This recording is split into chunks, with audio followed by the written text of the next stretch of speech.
That's it. Now you can break that down into session swing trading, where you're swinging the entire New York session or the London session and getting out before 5 o'clock in the morning Eastern time. There's nothing wrong with that if that's your model, if that's what you want to do. And you don't want to do anything else because time of day and schedule, school, business, your family life, you just don't want to be in front of the charts a lot of times.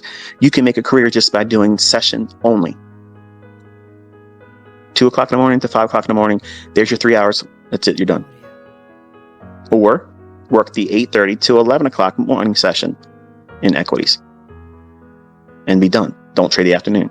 Or trade 1:30 to 4 as your PM session. If that's what you want to be doing, and that's the time that fits your window of opportunity, then there it is. The question's going to be, what can I do, ICT, if I can't do any of them? I don't know personally. Like, I don't know how to answer that because I don't fuck with Asia. It's very far and few between opportunities that form in Asia that I like. I just don't like it. Doesn't mean you can't find an opportunity there. I don't have the confidence as a mentor to say you should do that. Okay. You want to be in the highest order flow volume that's coming into the marketplace, which is London and New York session, and in the afternoon session too in New York. So those 3 time periods are kind of like your the 3 best times of when you want to be trading and why you should be doing it. So if you're using the time of day idea coupled with that sell model in the spring months going down in the summer months in stock indices, the ranges will be gravitating going lower. Now, not every single candle in the daily chart is going to be a down close. And that's another thing that neophytes do. They come in here, they think every candle is going to be a down close. But I thought it was the bearish bias was going to, you have to have other things, folks. And market profiles. Now, before I get any further with this one, I am not talking about market profile, where they do the little volume histogram, on its side axis, and they look for, point of control and all that stuff. That to me, no offense, Corpse, but that's bullshit stuff to me. Like, I don't think there's any reason for anybody to do that stuff. But if you're making money with it, God bless you. I'm not here to detract or say anybody that's making money with it can't make money with it going forward. I'm just saying I don't personally subscribe to that, and I already know what your volume profile shit's going to say to you before you see it. So, market profiles. I have weekly profiles that I use, and I use daily profiles. So what is that? I'm looking at the tendency for the market to do certain types of delivery. It'll make the high of the day in London and then go in consolidation the rest of the day in the New York session. Or there'll be a classic sell day where it'll run up, create the high of the day in London, and then sell off all day long and go close somewhere close to the low of the day. Or a classic buy day where it creates the low of the day in London and then rallies all throughout the day and then closes near the high of that particular day. There's seek and destroy, where it's a day that looks like a really good trading opportunity, and all of a sudden it hands you your ass. It starts chopping back and forth. As soon as you even think it's a seek and destroy day, you stop trading, turn the charts off, walk away. I have blown accounts in bonds. I have blown accounts in S&P, and I've blown accounts in forex, getting caught in seek and destroy days, pushing it, thinking I'm going to be able to come out of what I was doing and making it worse. So one of the best things you can do is, in all of your studying, really put focus on days where you see it going higher high, lower low, higher high, lower low, higher high, lower low, and then all of a sudden later in the day it takes off and just blows out one other range, and that's seek and destroy. Like, nobody's allowed to be making money in that day. That's hard. It's demoralizing when you fall victim to it, and I've done it, and unfortunately there are times where I don't know when it's going to creep in, but here's how you know when it's likely to. It's going to be right before a big like FOMC day. It's going to be before a rate announcement type thing, some kind of high impact news driver where the market participants are going to get cleaned out. And why would that happen? Think about why that would take place. Why would you expect it to happen? Because traders are going to do what? They're going to take a position before the report, or whenever that big volatility news driver is going to hit the marketplace and create these big CPI runs, or like we saw in non-farm payroll yesterday, where it was one-sidedness and it was a big 60 handle move drop right just like that in 1 minute. There are people out there that want to participate in that, and they subscribe to their opinion, and they want to get in the day before. Well, I admire their their courage. It's rewarded with pain, because this is exactly why that seek and destroy profile will manifest itself, because that report is anticipating, or in the minds of traders with that report, they're all anticipating a big move, and everybody has an opinion. A lot of people are going to have a bullish opinion. A lot of people are going to have a bearish opinion. So for good measure, the algorithm does what? It takes the initial short-term little intraday high out, brings people in on breakouts going long, and then it goes down and takes out a short-term low, knocking out their stop loss that went long and tripping in new traders going short with a breakout strategy. Then it goes back up to that short-term high it just formed and cleans that out. So now those that went short from up there and were lucky, now they're out of the marketplace, and it keeps doing that same thing all day long. Every high is taken out, every low is taken out. That's seek and destroy. Nobody gets to participate in that move. And as soon as you recognize that happen, or that happening in the marketplace, maybe you forgot about the economic calendar. Maybe you didn't pay attention to what's likely to occur tomorrow. That is when seek and destroy is likely to occur. Or it can happen intraday before the FOMC. This is why I tell my students, don't trade FOMC, because you're likely to get caught up into a seek and destroy day before the 2 o'clock rate announcement comes out, and then there it goes one direction, and you wait for it, because FOMC is always a two-stage event.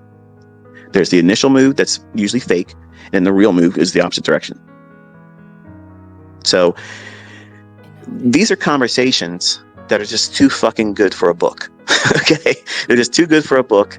And I know these people that like to take my shit and rebrand it and all. They're going to take this stuff and they're going to include it in a little Amazon real quick books and shit, and they're not going to credit me, but you've heard me here talk about it, and it's in my mentorship stuff too. But market profiles are little templates that I have, in my own personal study, identified what the general characteristics look like and how that weekly profile should look. When is the weekly low likely to form? When is the weekly high likely to form? What is the overall characteristic of that weekly range going to look like if we were looking at it over, like, say, a 15-minute chart or an hourly chart? What would that perspective look like if we turn it into a line chart? And I spent a lot of time as a younger man trying to come up with ways like that. And what inspired me was Larry Williams had an idea that was trading day of the month. Okay, and what he had was this little, every month he had the S&P broken down and the bond market broken down. And man, I'm telling you what, like, there were times where it was like spot on. It was like a seasonal tendency for those individual two markets that were showing you like critical key turning days. And if it was like, the 5th trading day of the month, it would create a high and then it would sell off for this many days. Man, I shit you not. This shit was like, I repped that shit like crazy. And my older folks that were with me when I was on America Online, Gate Trader, who is the guy that won in 2000 the stock division on Robbins Cup, the 24% return, which was respectful back then.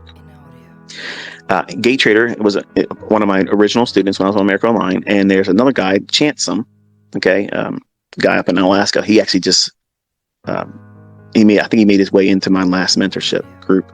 Him and his son are going through it together, but they know that I was repping that shit back then, and I was fascinated with it, and I thought that it was like next level shit. So I said, okay, well, I don't know how he did that shit. He said he crunched numbers and ran all the, what the market did for this many years, and he came out with that output. And I did see it fail sometimes. I mean, when it failed, it was, like anything else. But when it was on, it was so good. It was very similar to what I just outlined here for the yearly range. Okay, so I gave you the entire map for every single year. Why do you teach that you got to be under your wing for a year, Michael? Michael, tell me why I got to subscribe to your bullshit for a full year to learn how to trade. I just told you in this video this discussion right now. Because if you don't see it and you're not walked through it with a hand holding, which is what I did in my private mentorship, you can't see it. You won't appreciate how it is consistent. And this is the reason why when I gave my analysis in private mentorship, it's 90% accurate. It's logged and ain't a fucking person can say anything about it because it's all been witnessed. It's all there. It's recorded. It's live. It's there. All before it happened. And I used the things I'm talking about right here. So I went from using his idea that he was building these little like seasonal tendencies for each individual month to, okay, I want to know what does the weekly range look like on average. And I knew I wouldn't get one that matches everything because everything's going to look different. But I want to reduce it down to what type of weekly range would it look like and what tends to repeat a lot. And those templates is what I share in my core content. Now, the problem is students that see those things, they want me to be able to say, this is what that template's going to be this week when I need Monday's trading. And then I want to see what Tuesday's doing. So it's a matter of knowing what's occurring right then and there. Like I got to be in it. Like I gotta be in there trading it. Now there are other times where if you're in those seasonal times, like in the spring to summer months where it's likely to go lower, I'm many times able to say, okay, because of the economic calendar, the way the economic calendar is, and there's a lot of impact news on Wednesday or Thursday. Well, what does that mean? Look at your templates in that core content. Which one has a high or low forming on that Wednesday or Thursday template? And that's the weekly template you're going to be following probably for that week. That's it. I just gave it to you. And if it doesn't pan out, you just eat it. It's a loss like anything else. It's a cost of doing business. But you're going to find that it's almost like fucking fortune telling. It's weird. It's weird how it just pans out. But it takes a lot of courage to see that and experience. You're not going to be able to just look at it and say, oh, I figured this out. It's going to be so easy. That you got to do this. This is a lifestyle and you'll learn. And then I went to studying how I can do this on an intraday basis. So I had intraday templates or market profiles or little tendencies for the market to do certain little patterns and delivery of price. I put it in that type of format too. And you see that in the day trading portion of the core content. So I'm looking at days with the expectation it's going to deliver a certain way. Now, I'm not saying I'm 100% right. I'm not even claiming to be 90% right in that regard. But I know if I fall victim to a intraday profile that I'm trying to trade, if it fails, I know which one it's going to go to if I fail there. And it's a matter of experience and knowing how to navigate that. But narrative is knowing how it's going to use one of those templates. And that's what makes this complicated. And it's easy for people to say, fuck this, it's too hard. He makes it complicated. No.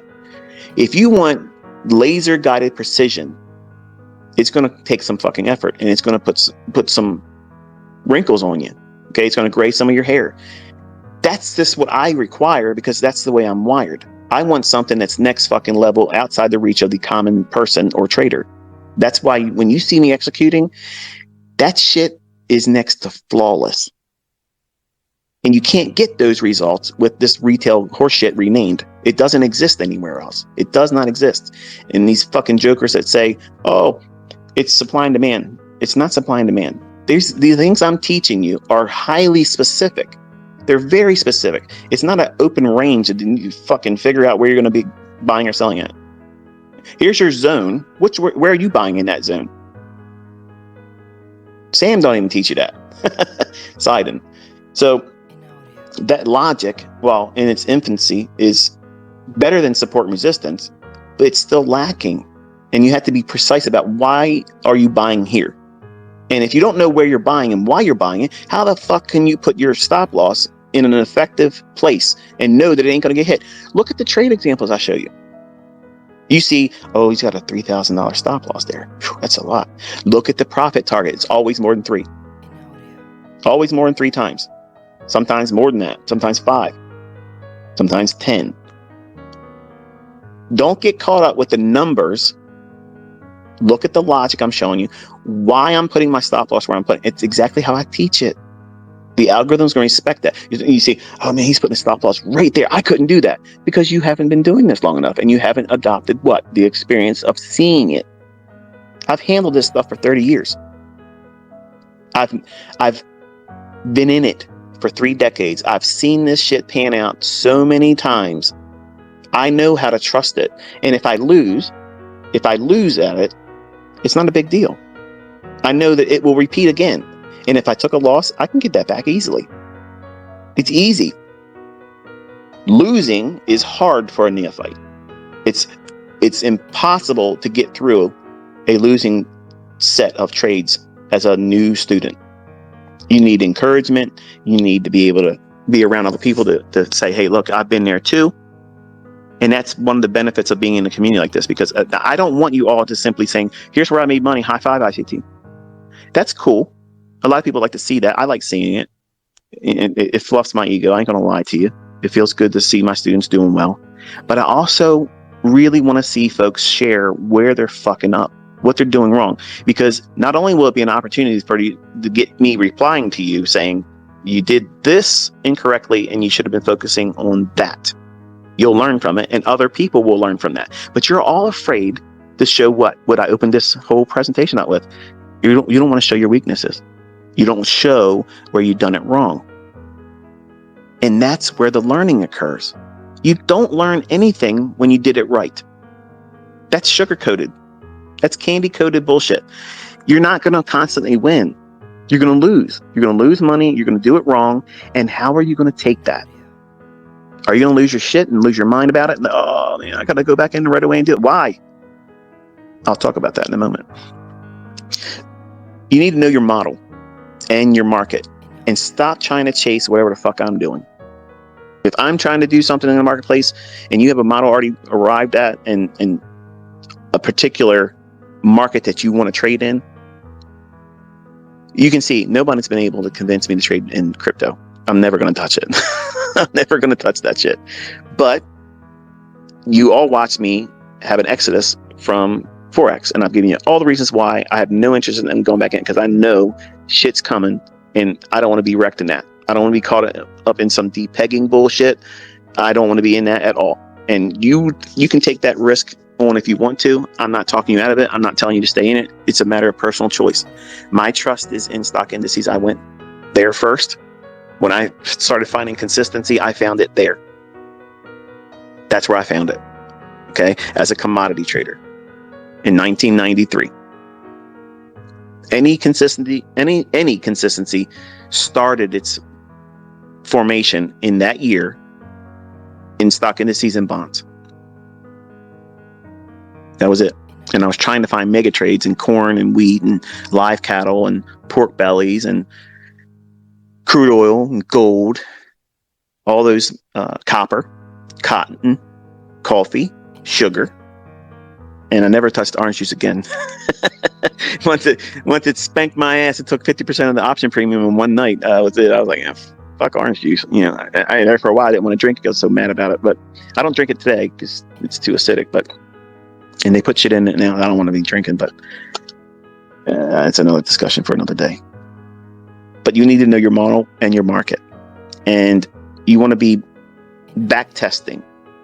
Okay, at least the minimum of 3 months, with tape reading interwoven in that. You know, optimally, you want to do it at least for 6 months. So you can split it up with the first 3 months of backtesting, no tape reading. All hindsight, going back and looking at old data, logging it, and seeing where the patterns form, what it looked like, how much risk would have been incurred, how many times it would have failed, how many times it would have panned out, where your potential entries would be pyramided if you want to do pyramid. Some of you might not want a pyramid. That's fine. There's nothing wrong with it. Don't let me, because I do it, inspire you to feel like you have to do that. You might be just one entry and go to first partial or second partial, or go to full target.